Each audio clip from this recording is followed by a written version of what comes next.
All right. Hello, Gun Nation. It says we are live. You'll have to forgive me. I don't know if it's allergies or what, but man, I've got a really scratchy throat. So we will get through this though. So forgive me if I clear my throat a lot. Well, we've got Big Al, Mike High, Lynn Holt, Dirt Track. How are y'all this evening? We'll say hi as more people come in. And we'll get to Big Al's question here. Well, I actually already answered it, but he said he wanted to ask it again. Hello, Pistol Pete. How are you, sir? Can't start the chat without Pistol Pete. We got Bald and Curious and Floridian. How are y'all? I am out traveling again this week.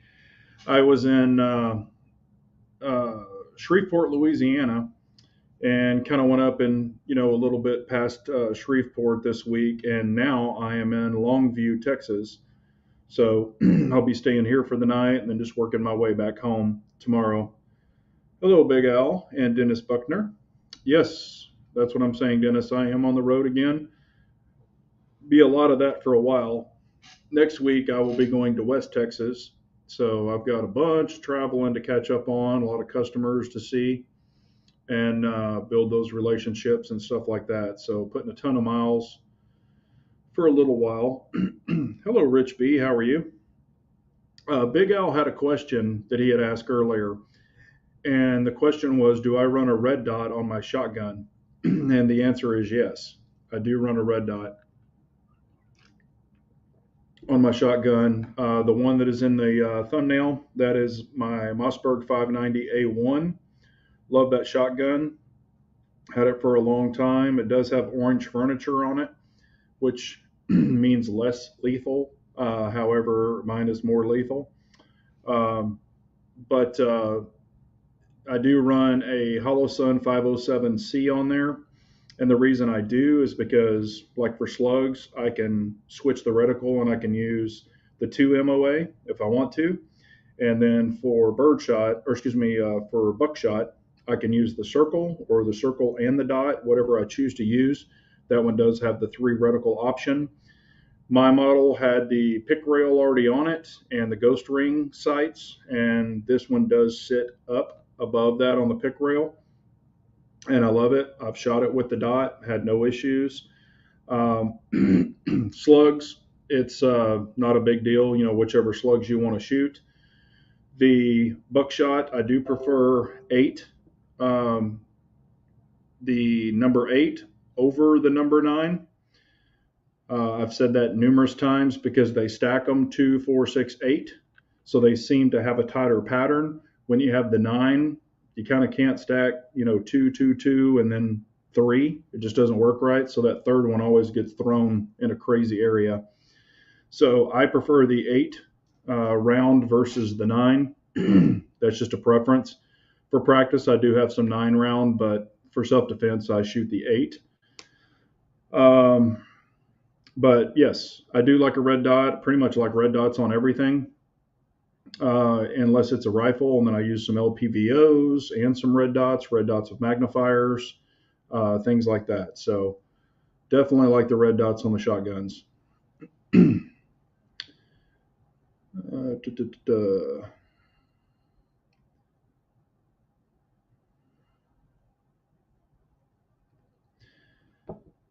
Big Al saying, thanks, very cool. I may do that. I have a Holosun I'm not using and a pick reel on my shotty. Mine is just the 88, but it's a good gun. Maverick 88 is a great shotgun. I mean, I've said this before. I ended up selling it to my uncle because he needed a shotgun. But I had the Maverick 88, man. I had that thing, never cleaned it, never lubed it, just beat the dog crap out of it, kept it in the back of the truck that we had, the farm truck, forever. It got rained on, everything, and it ran great. Really, the only difference is a lot of those parts are not the heavy duty parts. It does have the plastic trigger guard, so you can break it if you really slam it on something. And as far as your ejectors, it doesn't have dual ejectors. It has single ejectors on the Maverick 88. Maverick 88 is made in Mexico, where the other one is made in the U.S.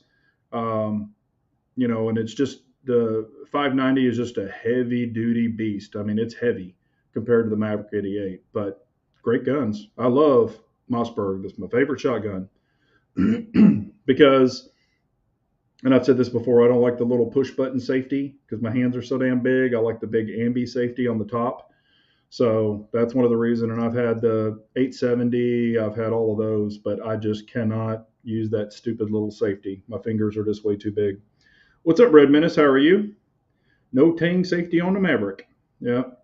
But yeah, Mavericks are great shotguns. I highly recommend them. They're pretty much bulletproof. I've never seen a Maverick break,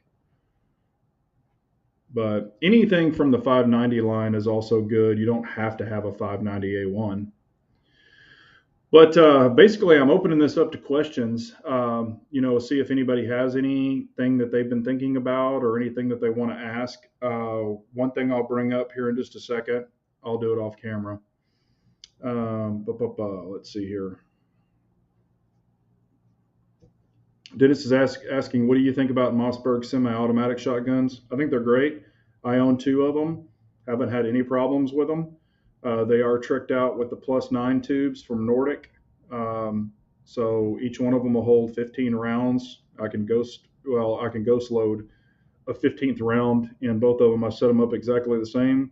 They run great. Never had a problem with them. Um, I mean, they're not a Benelli or anything like that, but they run good enough for me.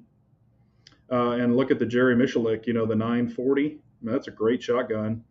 Um, and they were super, super high, but they came down quite a bit. And I highly recommend them if that's what you're looking for. Like I said, I've been using Mossbergs for over 20 years, and I've never had a problem with any of them. I mean, they just run. I did have a problem with my Remington 870.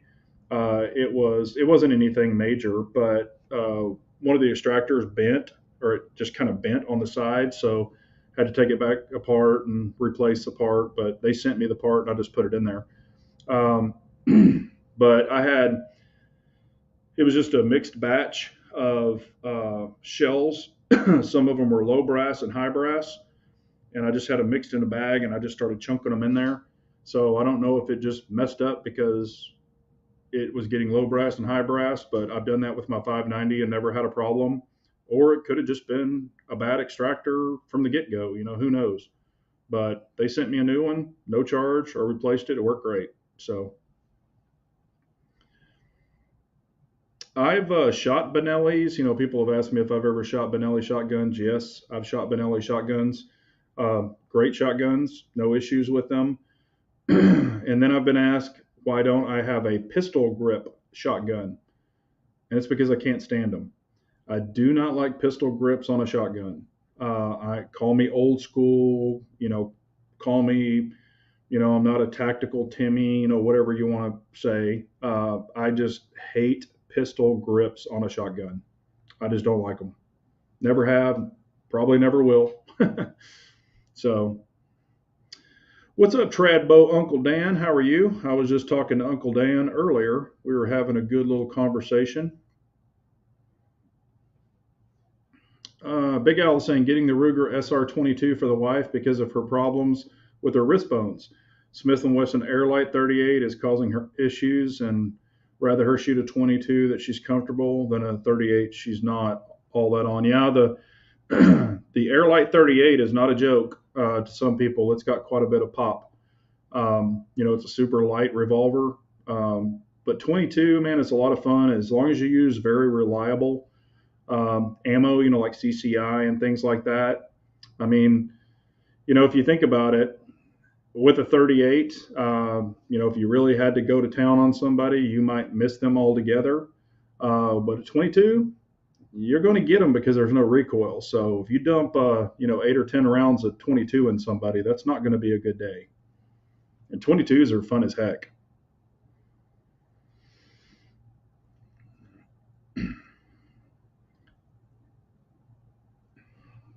Dennis is saying Remington went to shit. I used to hunt with an 870. The lifter would always give me problems. Yeah, Remington did good. I mean, the old Remingtons were really good, but man, they're not like like the Remington R9 or whatever that semi-auto pistol. That thing was a piece of crap. Um, yeah, they definitely went downhill. So, but let's see here. Some people swear by the pistol grips on a shotgun. You know, they're like, oh, I can, do this and do that. I'm like, you don't have to have a pistol grip to do that, but whatever. And some people might just like it, because they carry it, in a downward position and just have their hand on the grip, kind of like an AR. But, you know, another thing, I don't care if you're carrying or using a shotgun for home defense or a rifle or a PCC or whatever it might be. If it's something other than a pistol, please have a sling on it. If you got in a tussle with somebody and you don't have a sling on it, you're going to be giving up your gun. You could be. So definitely run a sling on it. Always a good idea to do that. But I did want to show this. I have to do this part off camera. Set that right there. I've been getting a lot of questions on what holster I've been running for my 2011s. Y'all know that I carry the X300 on most of my 2011s. I really like it. I've got the turbo model and the A and B model, the standard lumens and the other. But I have a lot of questions of people are saying, what kind of holsters are you running? What do you prefer? What do you like? What do you dislike? I'm going to show you the one that I like. I have another one that I ordered it. There was a lot of hype behind it. It's made by a very reputable company. I got it in, I put it on, and I can't freaking stand it.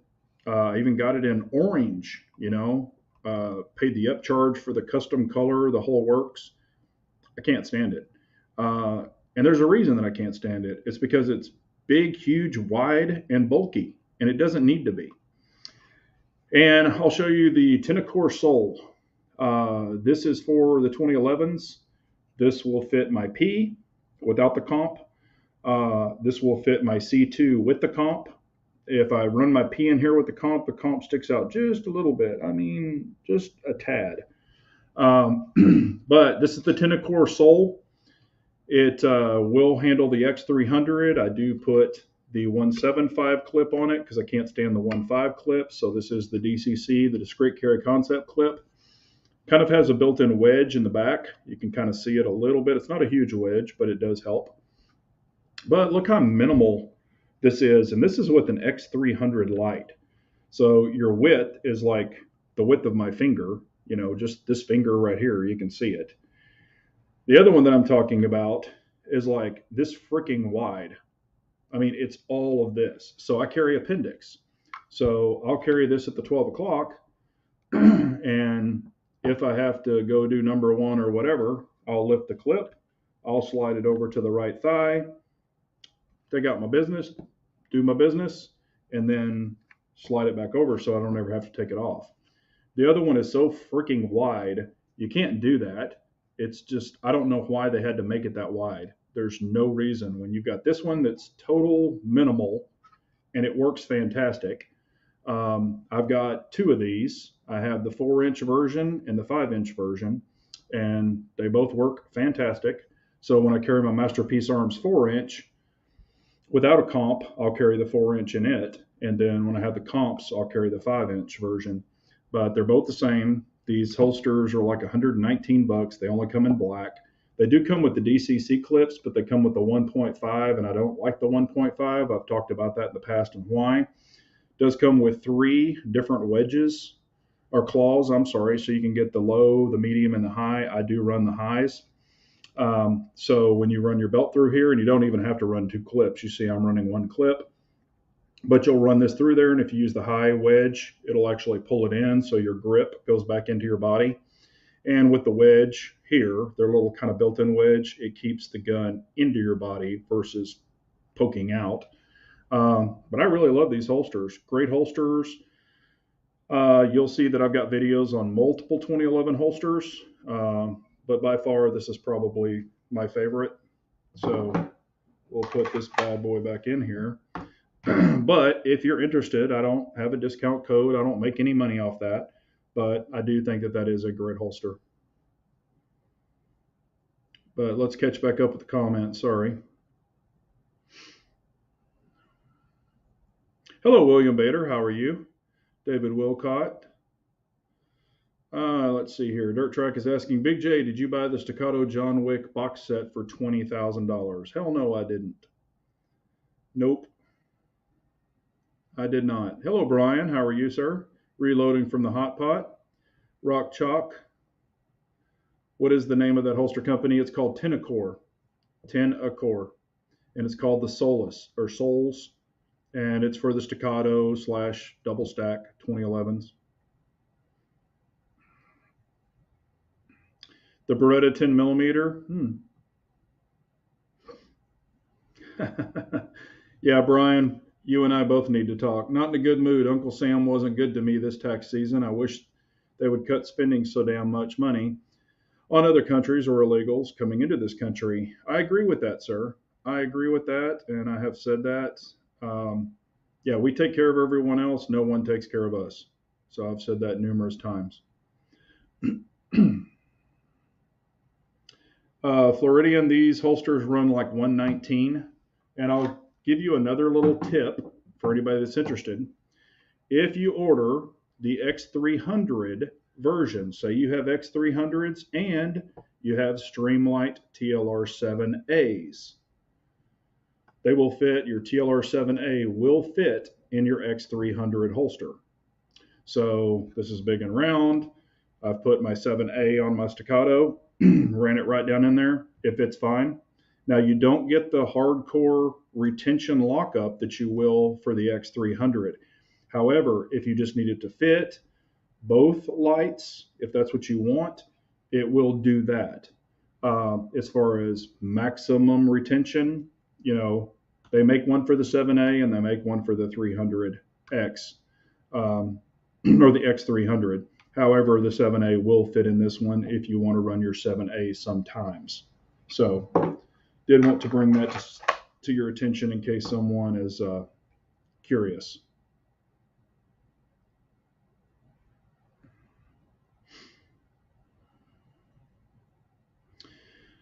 Brian is asking, in my new job, did your customer base change a bunch? No, actually, it did not. I still had a lot of the same customers. Even now, I have more customers, that I'm opened up to. And the items that I'm able to offer is way, way larger. Many, many different options. I can even, we just brought on some hunting stuff. I won't get into a lot of that. Now, it's not guns or anything like that, but it's gear for particular hunting. So, my customers can actually buy that too. So that's pretty cool. Hello, Keith Gregory. How are you?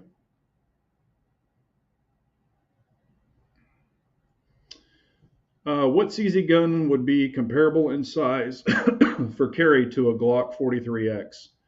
Rich B, that would be the CZ P10S, which is basically a single stack. I mean, it doesn't give you a lot of capacity. I don't like the S. I can't even put my hands on it. That's kind of, well, the X, I take that back. Well, that would probably be the most comparable one. Maybe the CZP07, maybe. I think the P07 is a little bit bigger, but that's kind of your choices. You're very limited there. And sorry, I don't know if there's allergies going on because I went to, when I was in Shreveport, man, I just started, my throat's real dry. So I don't know if there's just something in the air that's just jacking with me, but it's like I'm just all congested up all of a sudden. Brad is asking, are Jasper engines any good? Depends on who built them. Jasper's been around forever and they have a full warranty on their engines.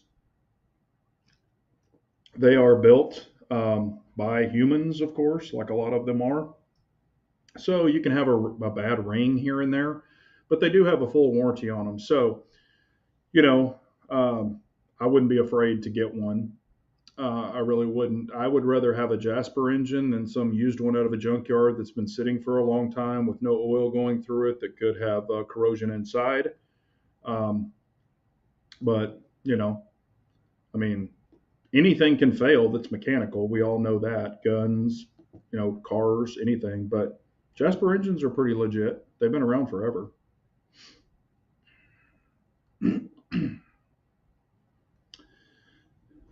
Brian is asking, I may have missed it from earlier chats, but what are the core products you sell? Core products. Oh, it's the main products that I sell are automotive accessories. So, you know, you name it, I pretty much sell it. It's all automotive related. Not all of it, but the majority of it. Hello, Abigail. How are you? Pollen is up. That might be what it is. I have no idea. But like I said, something got a hold of me, man, in in Shreveport, and it's like, man, my throat is just all globbed up. Oh, yeah, the CZP10M. I'm sorry. You are correct, my guy. Wow. What is the fastest you have ever been in a car? I've been at the Texas Motor Speedway going around the circle track. I was driving one of the NASCAR or whatever that is, the Richard Petty of it, the Richard Petty thing. I think it was 160. Um, I've been in a Viper. What was it? A GTR, um, complete race ready. I wasn't driving at that time, and I want to say this is on a flat track. I want to say it was like 170 something. Um, and you know that I used to, do quarter mile cars. I mean, I've I've ran some pretty decent speeds. I've got some track certs, like the little printouts that you get when you race a car. I need to dig those up. I mean, in the quarter mile, I have. Oh man, what was my trap time? 10.6. I think it was a 10.6, 10.7 in a quarter mile. One, God, what was it? 163. That was a long, long time ago, though. I can find I'll try to find those track runs, the printouts, and we can, hell, I can tell you the dates, which car I was in, because they weighed the car and everything. So that'd be kind of cool to go back down memory lane. My wife's got them somewhere. I just need to find them.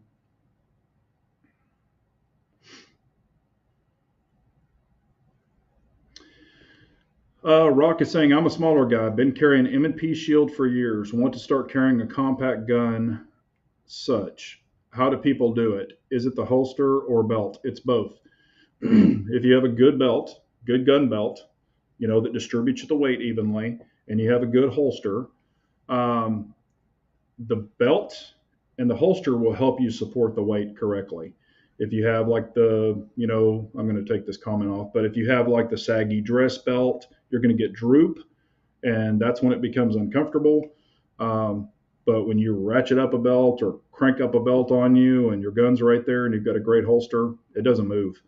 I've carried 40-ounce guns, full size 2011s, all steel, or excuse me, 1911s. I've carried my Masterpiece Arms 5-inch 2011 all aluminum and steel. That's a heavy ass gun. I've carried it. I've carried full size. Now I'm not a small guy, but I know a guy that's 5'6", average build. He's not a bodybuilder or anything, and he carries a Glock 34. I carried a Glock 34 also, carried my PO9s. I mean, you can do it. It's just you've got to dress around it. You've got to have the right gun belt and a holster, and it can be done. It's kind of, mind over matter, so to say. And it will feel weird when you first start doing it. You'll be like, wow, this is a big gun. It's uncomfortable. Once you get used to it, it kind of becomes part of your body. Matter of fact, the C2 with the Threat Cadre comp is almost 5 inches with an X300. So it's not a small gun.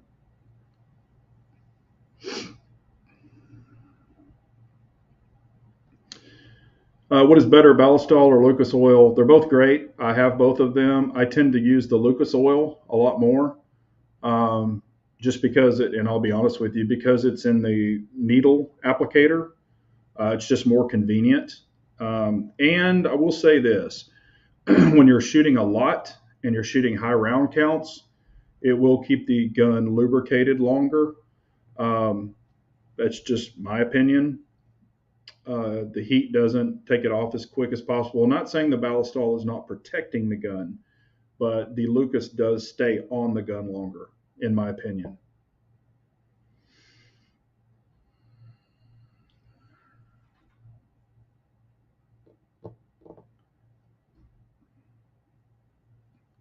I had my Porsche 920 28 up to around 130 in Alabama at night, and it scared the piss out of me. Yeah.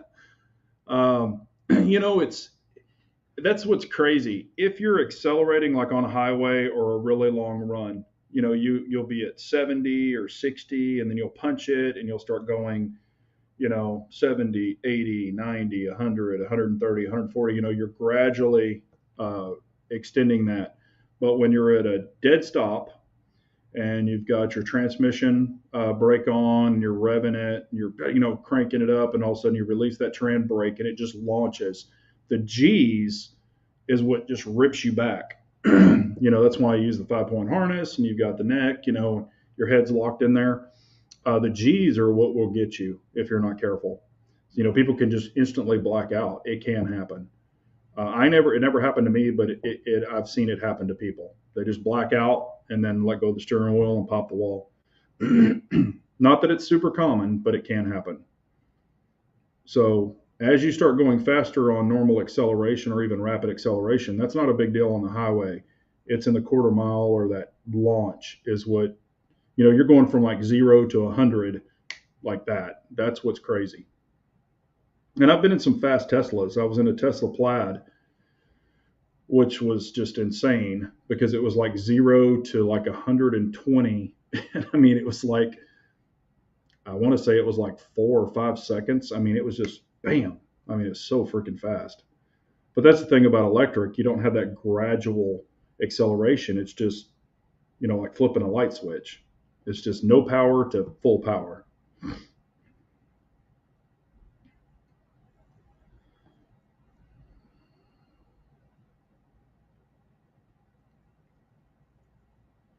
Snowfall. I have not watched that. I'll have to check that out. I've kind of gotten into on the Paramount Plus. I don't know if y'all have seen it. Kiefer Sutherland's new show on Paramount Plus. God, what is it called? Damn it! If you wouldn't have asked me, I could have told you. Or if I wouldn't have been thinking about it, I could have told you. But it's his brand new series, and it's actually pretty damn insane. I'm trying to pull it up here real quick. Try to tell you the name of it. But I've really got. It's called Rabbit Hole. Rabbit Hole, and man, it's a pretty damn cool show. If you haven't watched it, I don't want to give away any of the spoilers, but it's a pretty cool show, and I've always liked Keith Sutherland. Hang on, it's this damn thing. Let me get off of this. Okay, let me catch back up here.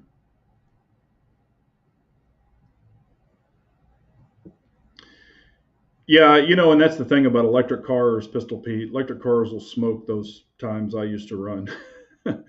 I mean, there's already been a Mustang. Now Ford built it, but it was an electric car, and it did a quarter mile in like 8.7 seconds, which is freaking insane. But that's electric, so that's why now at drag strips you'll have Tesla Plaids out there just smoking the shit out of Hellcats. I mean, demons. They're just destroying it.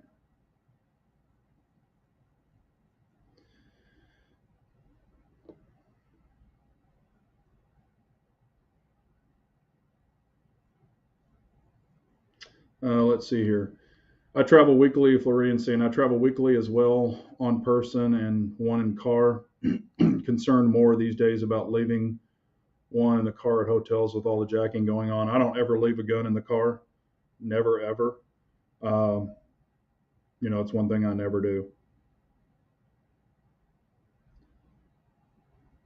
Yeah, 90 in a boat does feel like 150 in a car. I have a friend of mine. He's 65. He used to race jet boats, and I've seen some of his jet boats. Matter of fact, I helped him fix an engine. He doesn't race them anymore, but I helped him fix an engine. He had a 350 Chevy.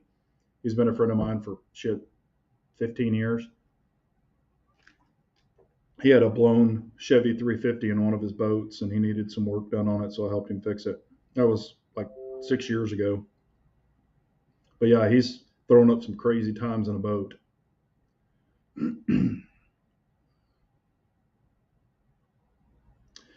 Yeah, I have played with the Shadow trigger, and a lot of people are like, oh, it's not like a 1911 trigger. I mean, you can only do so much with a Glock type gun. Johnny does make really great triggers. The Timney, I played with the Timney. It wasn't mine, and it's one of the newer Timneys, and I played with it, and it was a nice trigger for a Glock. There's only so much you can do with a Glock, and the bad thing is if you're used to a single action trigger like a 2011, 1911, man, it's hard to go back to a polymer gun or a Glock type trigger. I still think the P10C, even the stock trigger, is way better than a Glock trigger, and I think it's better than the Shadow System stock trigger.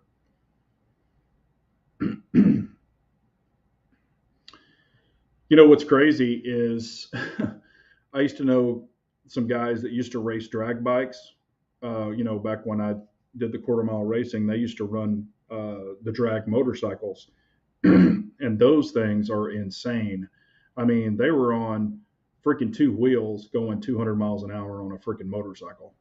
I mean, it was just crazy. I've never been that fast on a motorcycle. I had a FJ 1200, and the fastest I've ever been on a motorcycle was 140, but that was shit, probably 30 years ago.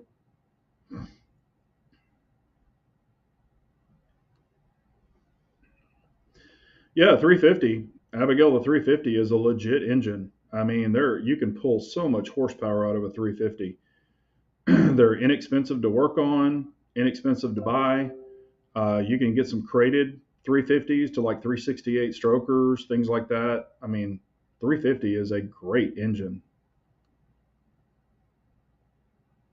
Great engine. It's along with the 400 too. Great engine.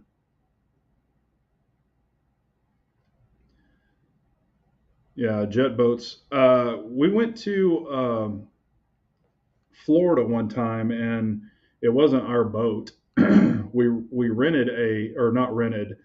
We got to go on one of those cigar boats, like for a day, where it takes you and I always called it the drug running boat. It's like those cigar racing boats, and man, that thing was insane. I mean, we were just skipping. I was like, this is cool. It was just one of those things you rent a ride or whatever it is for the day. That was a lot of fun. Thought on a Honda ATV? Honestly, I'm not real versed in ATVs. I don't really want to speak out of turn. If I don't have a lot of experience with them, I don't want to give opinion. I've never owned one. I've been in the Polaris Razors, John Deere Gators, Kubota, but it was called a Mule or something. It was one of those slow ass ones, but it's a workhorse. I just don't have a lot of experience with those, so I don't really want to tell you something that's not true. There you go. Reloading from the hot pot when I raced AMA Pro Bikes, I was clocked at 197 by Daytona Speedway traps. Man, that's awesome. That is awesome. That's damn fast. Honda makes great small engines. Yeah, they do. And you can pull a lot of horsepower. I mean, they rev the piss out of them, but you can pull a lot of horsepower out of little Honda four bangers too.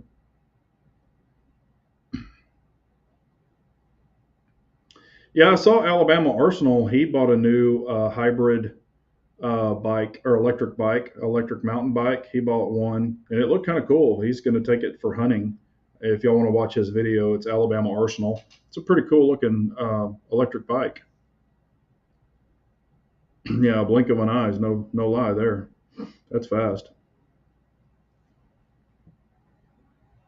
Never been that fast on a motorcycle. Hell, never been that fast in a car. Man, my throat is freaking dry as hell. Damn. Yeah, every mower we had growing up is a Honda engine. Honda makes, man, they make engines for everything. I mean, F1, all that crap. Those F1 cars are pretty impressive.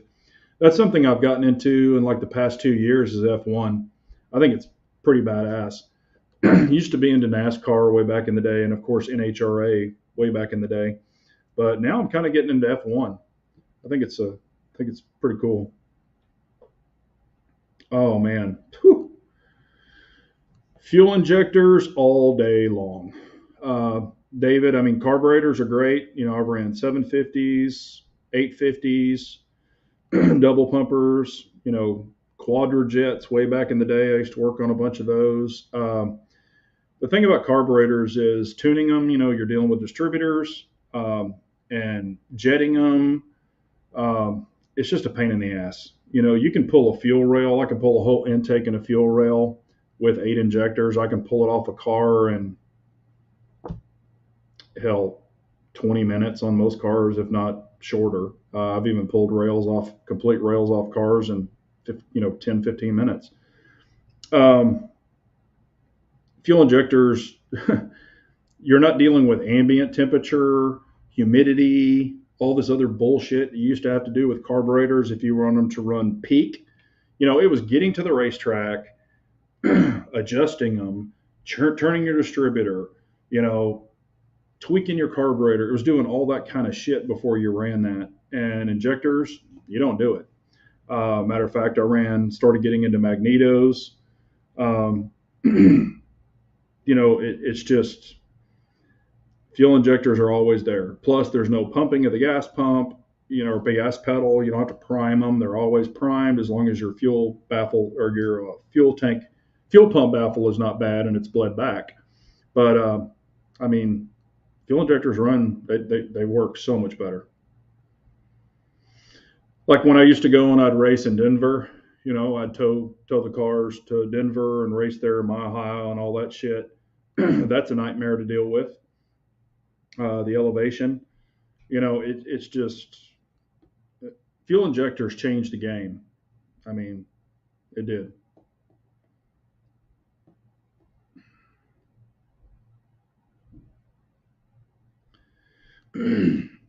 Okay, question for car illiterate: is four-wheel drive and all-wheel drive the same?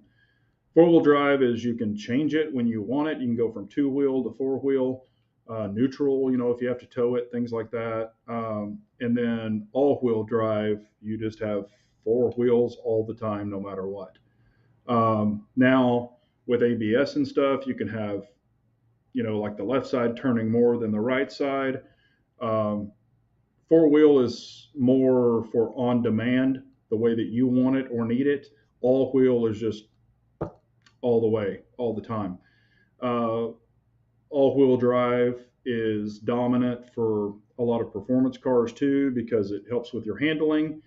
You don't get any backlash and things like that.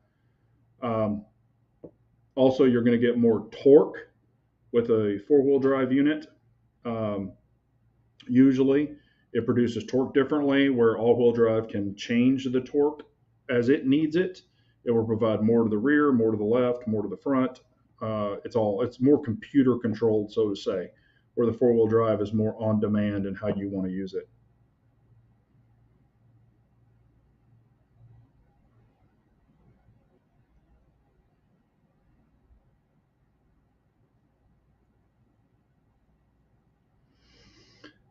Keith Gregory, have you ever got into drag racing? Yes, I used to race in HRA.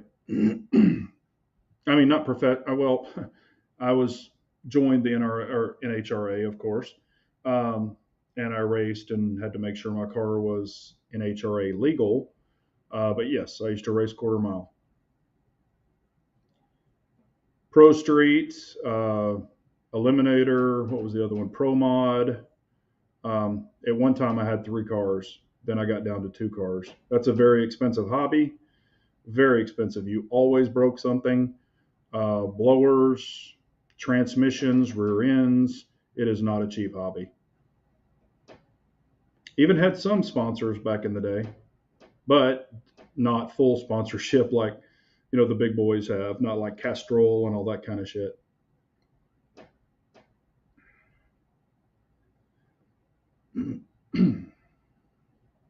My Chevette is all-wheel drive and it's badass.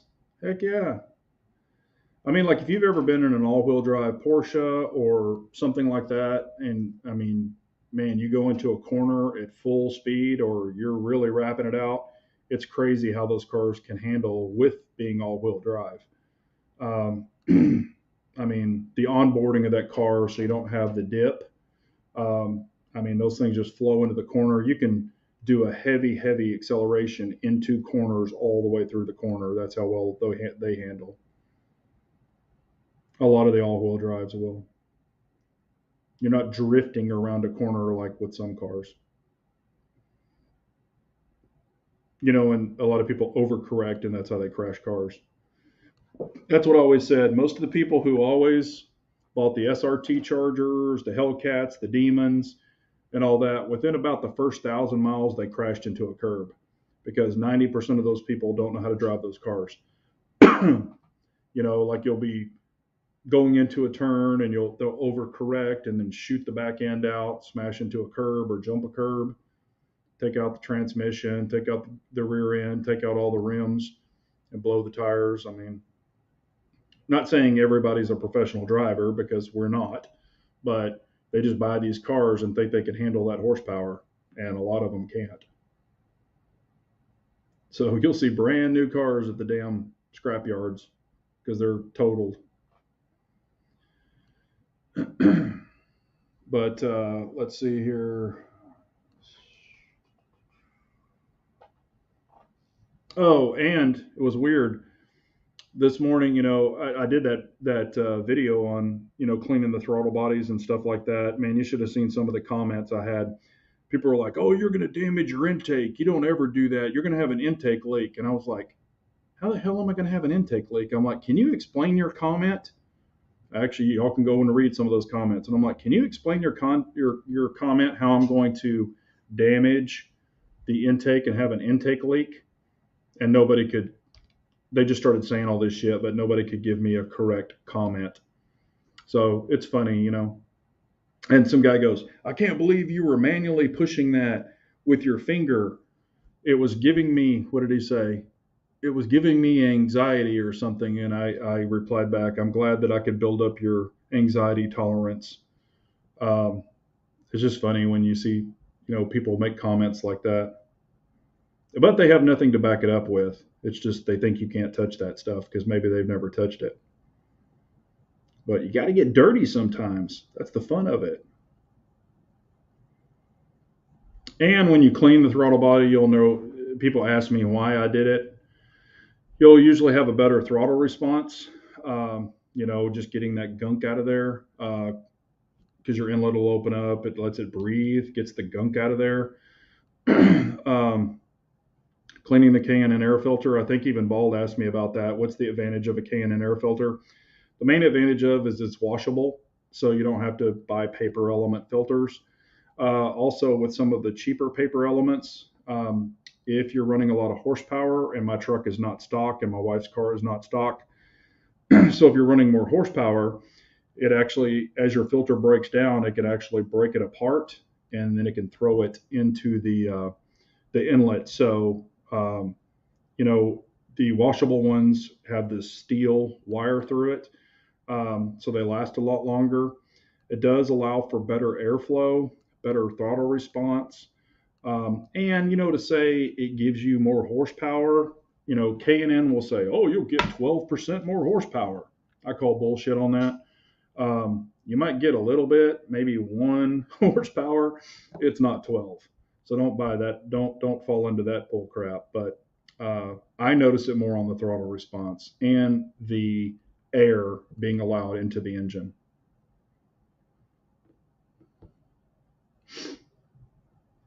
Catalytic converters. Yes, they steal catalytic converters, David, like wildfire, and then they go and try to sell them. Yes, you're correct, Robert. And you're exactly right. Trust me, I have mechanic friends, and we'll talk and argue about different things. There's nothing wrong with that. But you know, I agree with that. That's kind of like the same with an engineer. You ask an engineer something and then ask another engineer sitting right next to him the same thing, and you'll get two different answers. Engineers are exactly the same.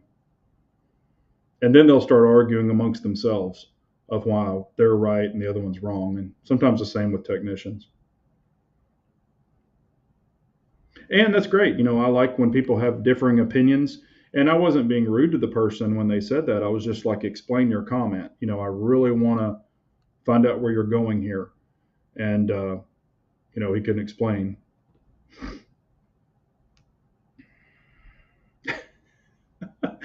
That's crazy. Recently had a mechanic tell me to check your oil while the car is running. Told him he's effing crazy. Yeah, you're exactly right because you've got oil at the heads, you've got oil in the pan. I mean, oil's going all through the engine. So, yeah, you don't want to do that. They used to check the transmission fluids while they're in neutral and the vehicle is running. Um, you know, and I will say this, and some people,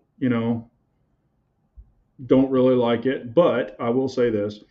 Um, I always did like to change the oil when the oil was a little warm, not when it was boiling hot.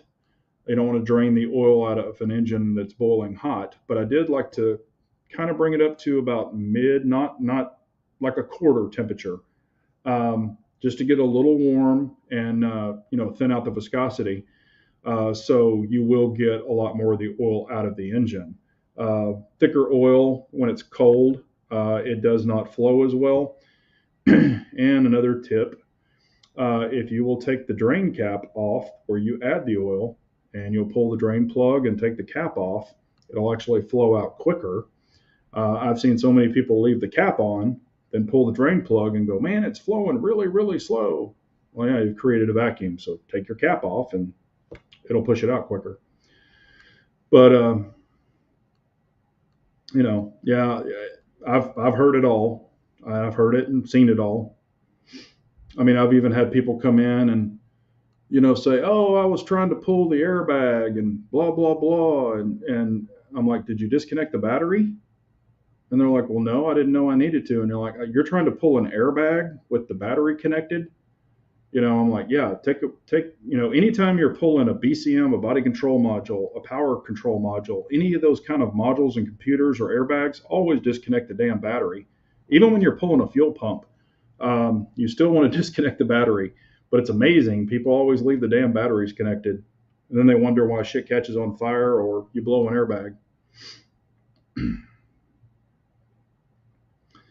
Yeah, every time I check the oil, I will usually check it. I see Pistol Pete said 8 minutes. I'll usually let it sit longer before I check the oil. And of course, you want to check it when it's on a flat grade. I've seen people on angles and they're like, hey, my oil's low. And then they top it off or add another half a quart. It's like, okay, you overfilled it by half a quart. But,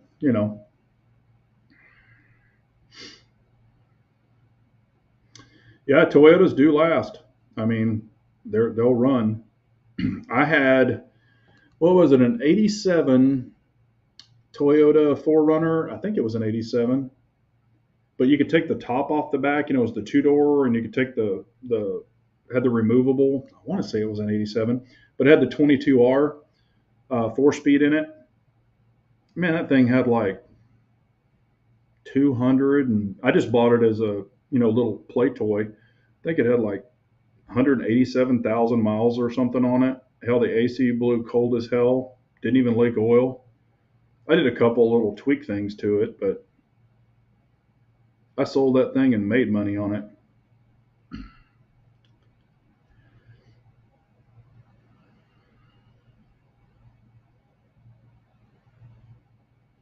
Is anyone else having problems finding places to take their used oil? The last place that took oil and recycle it just shut down where I live. I guarantee you it has to do with the Biden green shit. It probably does.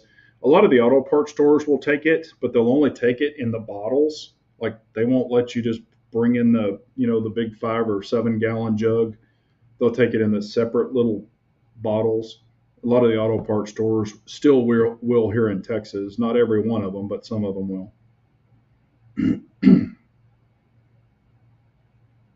To be honest with you, um, and of course, I've worked in dealerships and stuff like that. But now, by the time you buy the filter, you buy the oil, and all that other stuff, hell, it's cheaper to go get it changed, at the dealerships on some of these vehicles.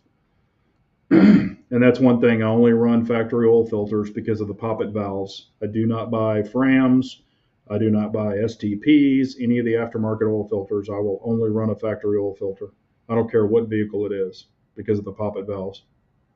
And what the poppet valve is, if you don't know, when you shut the engine off in a factory oil filter, it has a poppet valve. It has a little valve that closes to seal, and it keeps oil at the top of the heads.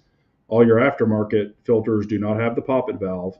So when you shut it off, all the oil goes to the bottom of the pan. So when you start it at the top engine, or the top part of the engine, you're having a dry start until it pumps the oil up there. So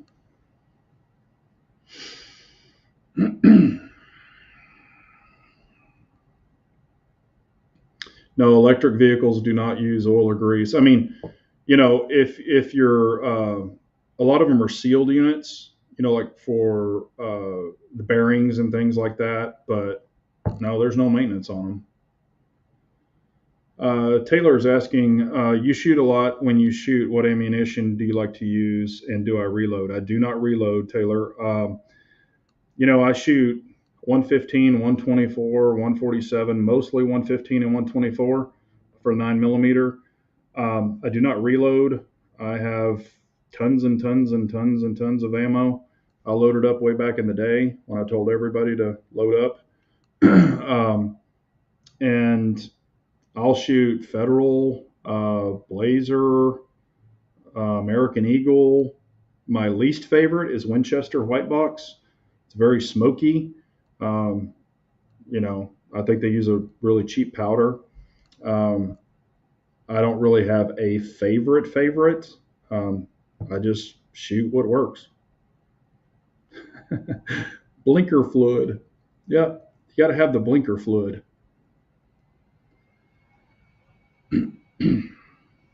IBG says, good evening, y'all. Hello. I was watching a Staccato CS being auctioned in Gunbroker. Thing auction for, get this, $3,300. An extra $800 because they wanted it now. Yep. And that's exactly what happens.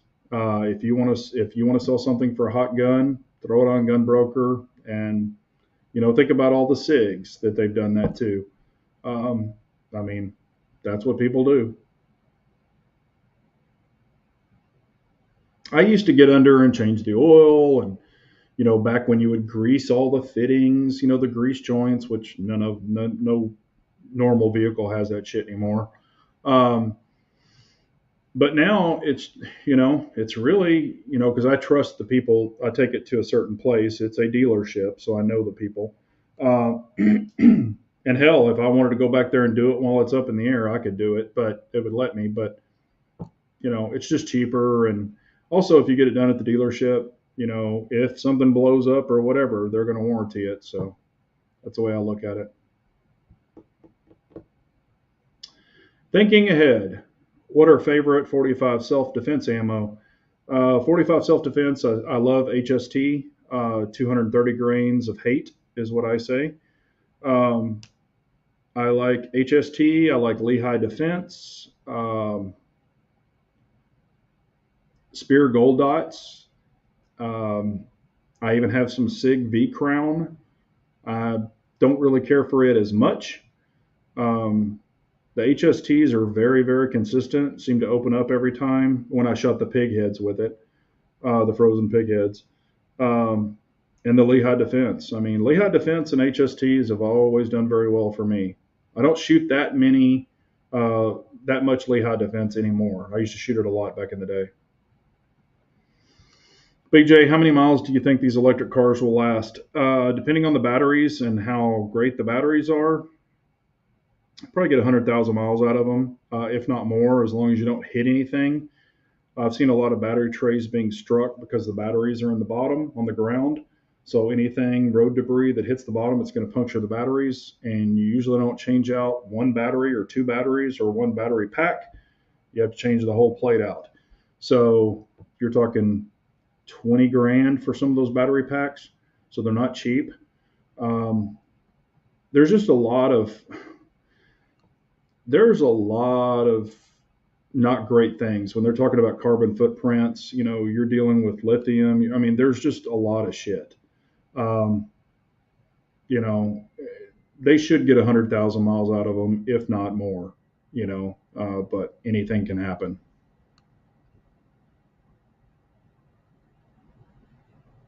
Fruity munitions. I used to run a lot of that back in the day. Taylor is asking, what 300 blackout firearms do you have? I have three. I think I have three. Yeah, I have three. Three 300 blackouts. I've got a POF. I've got a custom one that Fire for Effect made for me. And then I've got a BCM upper with a ballistics advantage 300 blackout barrel and what is the lower? It's one that I built. God dang, what is that common one? It's got the Texas on it, the cutout Texas. I can't even remember the damn lower. It's a super common one. A lot of people run it.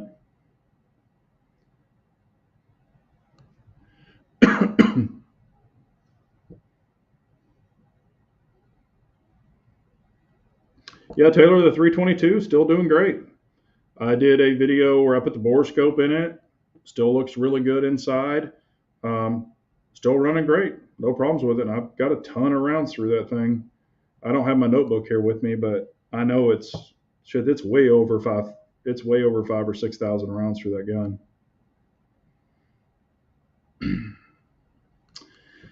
What's better, or lubing in general, grease or these graphite sprays?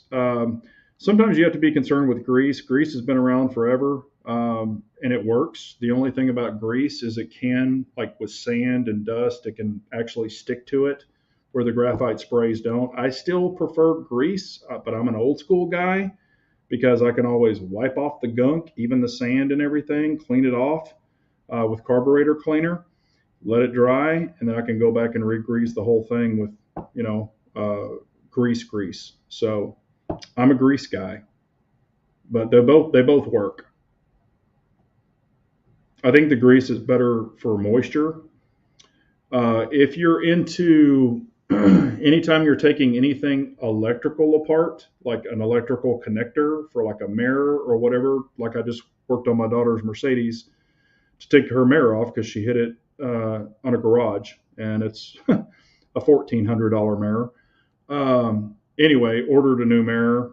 She's got it. I'm gonna put it on this weekend. But in the electrical connectors, I use dielectric grease because that is a grease for electrical connection where it won't let moisture in. Dielectric grease actually pushes moisture out, kind of creates a barrier.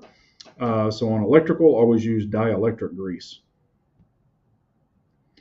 Floridian, yes, I do collect watches. I think I've got, and some of them are inexpensive watches. I've got a lot of G-Shocks. I love G-Shocks. I've got a lot of these styles, some Rolexes. I have some antique Longines that are 14 karat gold. I think I have, I don't know, about 40 or so watches. So yes, I still collect watches. I'm a wristwatch guy. I don't like Apple watches. I'm not that person. Nothing wrong with them. If that's what you want, rock it. I like Some of mine are conversation starters with customers. They're always like, "Oh wow, what watch is that?" And then creates a conversation. Plus, I love watches. Love to look down and see a watch on my arm. So, just always been that guy. If you don't like watches, that's cool too.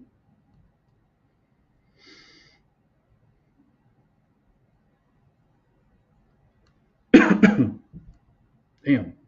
And I'm even taking some allergy medicine. It's still not working. Ugh. Here's the thing. Okay, I'm gonna wrap we're gonna wrap this electric car up in a big, huge freaking nutshell. Okay, because I get asked this a lot. What do I think about electric cars and da da da da da. Here's the shit I don't like about electric cars, and I'm just gonna lay it out there. I don't hold anything back, and I'm gonna tell you. So you're hearing it from my mouth. Here's the thing about electric cars is the electric car can be controlled by the manufacturer and it can be controlled by the government and you can't control it because look at it this way. If just say you owed back child support or back taxes or whatever, your name is in the Department of Motor Vehicles under that car. Say it's a Lexus, or excuse me, say it's a Tesla. Okay, the Department of Motor Vehicles has your license number, your address, and everything, and they know what your VIN number is. Okay, and they're trying to get a hold of you for something you owe back taxes or whatever. All they have to do is get with Tesla. Hopefully, Tesla won't allow this, but it's the Department of Motor Vehicles. So they're going to say he owes back taxes. So they're going to flip a switch, or literally, Tesla could flip a switch uh, because they can download new updates and reflashes via uh, your vehicle. It didn't even, they don't it didn't have to go into a dealership for this shit for updates on electric cars. So they could literally say, you know what? We're flipping your switch and you're not driving that car until you pay the IRS or you pay your back child support or you pay whatever. They have control of your car. With a gas powered, they do not have that control. Also, when you buy a car, you could buy a loaded Tesla or a loaded Porsche, an electric Porsche. And in your car, it shows it has seat heaters, seat air conditioners, it has Bluetooth, it has all this other shit on it. They can set that car up as a subscription basis just because the car is equipped with it. Like you see the holes for the seat heater or the seat air conditioner. If you don't pay a monthly subscription fee, they will not let you, even if it's on your window sticker, they will not let you have that unless you subscribe and pay monthly to have a seat heater or a steering wheel heater or whatever it might be. That's bullshit. So there's way too much control with an electric car. If we ever have an EMP, good luck. That car is not ever moving. That's where the 1976 Bronco or whatever would still run, or as long as you could disconnect the computers on some of them. The old cars with no computers would run all day. But there is way, way, way too much control with an electric car, and that's what they want. So take it for what you want. Believe me, don't believe me, whatever you want. But I'm not dumb in this industry. And I'm telling you, that shit's coming. So you could have a $200,000 electric car, but you're paying like Netflix. You're paying all this monthly shit to have like your automatic driving, your seat heaters, all of this other shit that should come with your car. Now you're having to subscribe to this shit to have it officially working in your car. And that's what's going to happen. So just be prepared.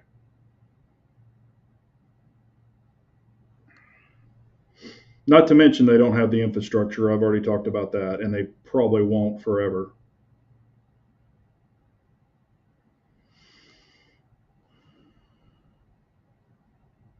Come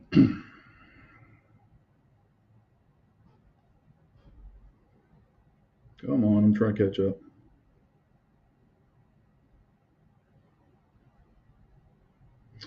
Yeah, but Bald, it's you can still drive your damn car, but you just won't have your butt heater. It's way more drastic on a full electric car. So just get ready.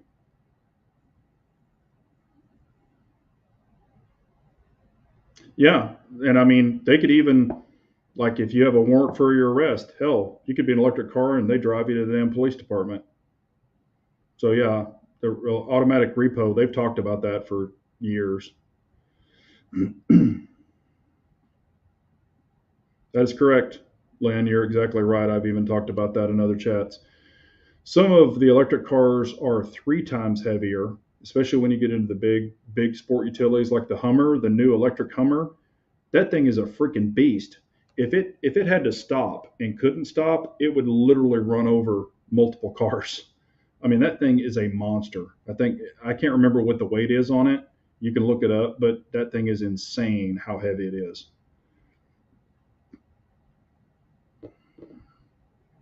Yeah.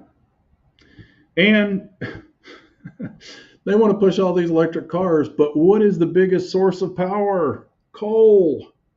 Coal. Good Lord. It's funny. I've even talked to electric car owners, and I'm like, where do you think the electricity comes from? Yes, it can come from solar, it can come from turbine. We know that. Not the majority of it. It comes from coal. So, anyway, yeah, 9,000 pounds. I thought it was more than that. I thought it was more than 9,000 pounds or 90. I thought it was more than that.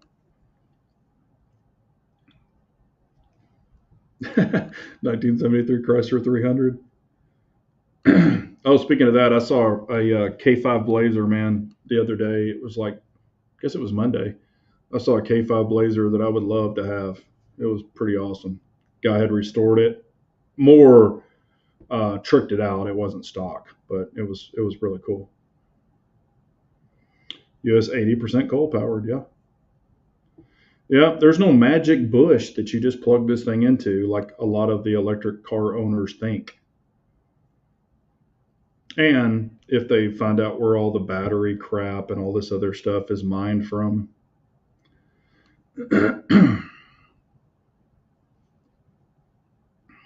clean coal. Yeah, you can wash it in a washing machine to make it cleaner.